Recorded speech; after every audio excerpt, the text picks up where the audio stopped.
Hi, and welcome to the Kensical Architecture YouTube channel. In this tutorial, we'll be covering downloading OS maps from Digimap for use in CAD. Before beginning watching this tutorial, you're going to have to go to Digimap and register for an account, or log in with your existing account. If you haven't registered yet, then please pause this video and go and register before coming back and watching this tutorial. So once you log in, you'll be greeted with the Digimap homepage. Just click on Ordnance Survey and Data Download. The main section we'll be working with here is the OS Master Map section, so I'm just going to click on the plus symbol to expand this section. This section will provide OS map information downloadable in the DWG format as well as the GML3 file format. This tutorial will be specifically looking at working with the DWG at the moment. We'll pick up on the purpose and functionality of GML3 format in a future video. A helpful hint to start off with is each one of these options has an info button. By clicking this, it will give you a helpful idea of what each one can be used for, as you can see here. Another helpful hint is you can check the availability of the information you're searching for.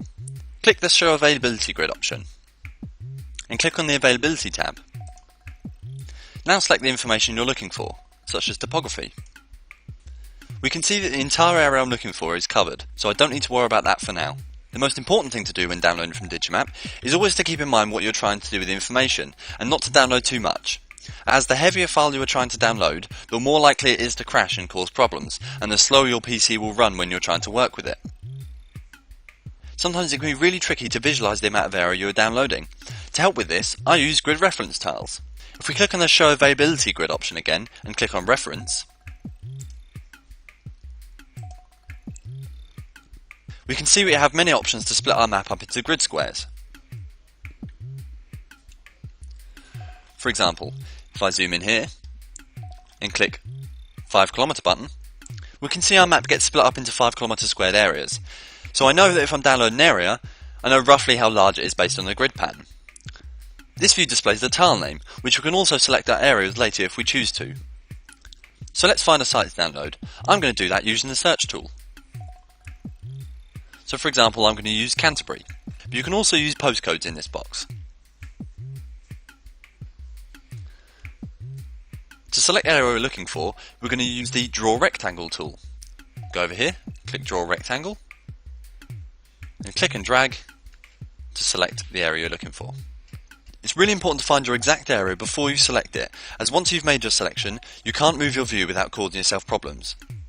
So once you've selected your area, we're now going to tell Digimap what data we want for this area. As I said earlier, we'll be focused on using DWGs to get site information, so for this case we want the topography option selected. You'll notice that once you do this, a small green box becomes clickable, Add to Basket. This will let us download the information we've just requested. So in this window, we're going to select the version of OS map data we want, which would usually be the most up-to-date version, the format we want it in, which as we already know is going to be a DWG, and the theme, for which you should select Plan.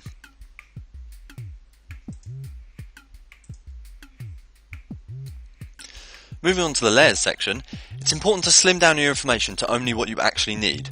With that in mind, we're going to untick Heritage and Antiquities, which is almost never used unless specifically required, and for now I'm going to untick Administrative Boundaries, since we usually don't need to know about property boundaries. Doing this will mean our file is faster to work with when we download it. Finally, you're able to give this download a name and click Request Download.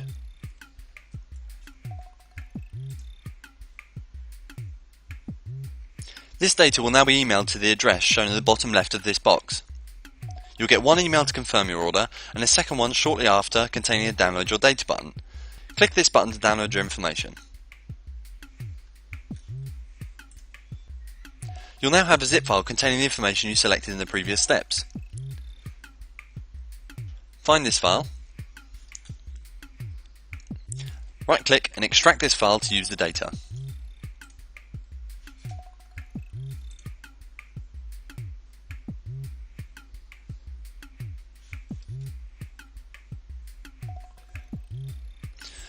In this folder, we have some documentation provided by Digimap for using this data in GIS, which will be another topic for a different video, so for now we'll ignore that. It also contains a license agreement which states your rights and responsibilities for using this data, and the DWG that actually contains the data you requested. It will usually appear as a yellow icon you'll see here, but sometimes it'll appear as an unknown file, so when you double click it you'll be asked what Windows is supposed to do with this file. This is because AutoCAD only associates DWGs with the program once it's opened. So if you can't double click it like I can, open AutoCAD through the Start menu and select Open Files from the splash screen.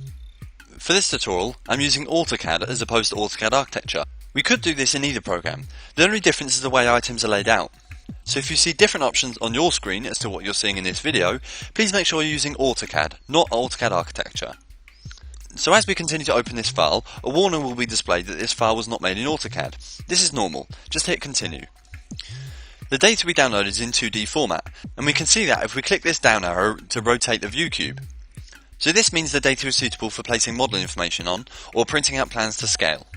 If you wish to have this OS information prepared for laser cutting, please see our video tutorial on converting a DWG for using laser cutting. So now we can plot our site plan to scale. When we do this, the first thing to know is that usually Digimap data downloads come in meters, and if we go to Drawing Utilities, Units, we can see that it is indeed listed as in meters. So let's verify that a drawing is in meters another way. So if we zoom on this road,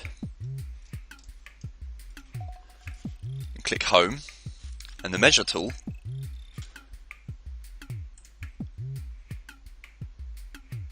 we can see that this road is about 5 units wide, which is about right for a road in meters. So now I'm satisfied that this drawing is in the units that I think it's in, we can begin plotting or printing to a PDF. To do this, zoom out, go to the menu button, hover over Print, and select Plot. In the Printer/Plotter section here, we can select our printer. If you want to, you can print directly to the printer, but this could be expensive. I would recommend using a DWG to PDF printer, which you'll see if you click the drop-down box. For me, it's third from the bottom. The reason I recommend it to be done this way is so we can experiment with different settings without being charged money each time. This way we only print what we are happy to print. Our second section to look at is the paper size section. Simply use the drop-down box here to choose the correct paper size for your needs. For now, I'll select A0. The third to look at is the plot area section. This is where you're going to tell AutoCAD exactly what you want to plot to the PDF. For this, I'd recommend the window setting. Once you select this option, you can select an area to plot by single left clicking on opposite corners of that area.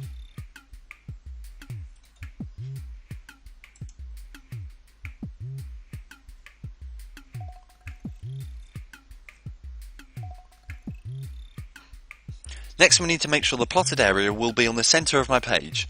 So here we'll click the Centre the Plot box.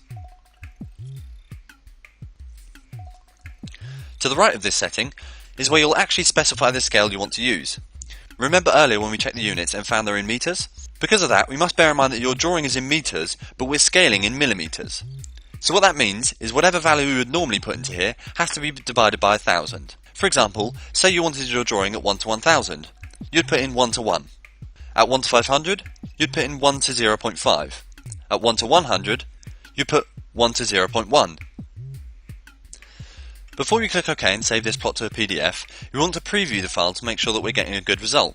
So we're going to click Apply to Layout, which will save our settings we've put in here if we need to close the window for whatever reason. And now we're going to click Preview. As you can see here, some of my lines are in colour as they appear in the model space. If you want to change this, we can do it in a few ways. We can press Escape on our keyboard to come out of the preview and go to the Plot Styles section here and change it to grayscale. Apply the layout and preview again to see how this turned out. Sometimes this doesn't work correctly, and so we'll have to do it in a different way. Another issue related to the fix I'm about to show you is if some lines are invisible when you plot.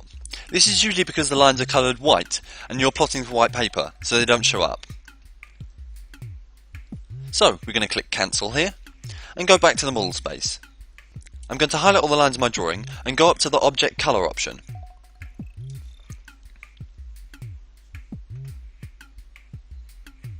I'm going to select black.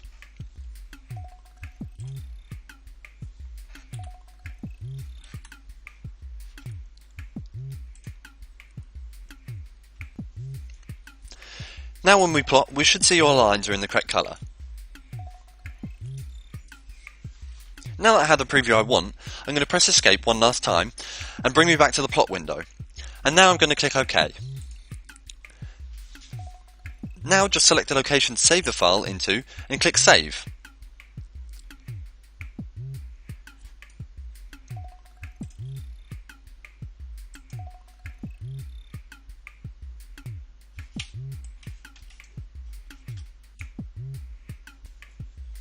So as you can see here, we now have a scaled site plan on a PDF. We can now take that off into Photoshop or print the PDF from here directly to the printer, whatever it is you want to do.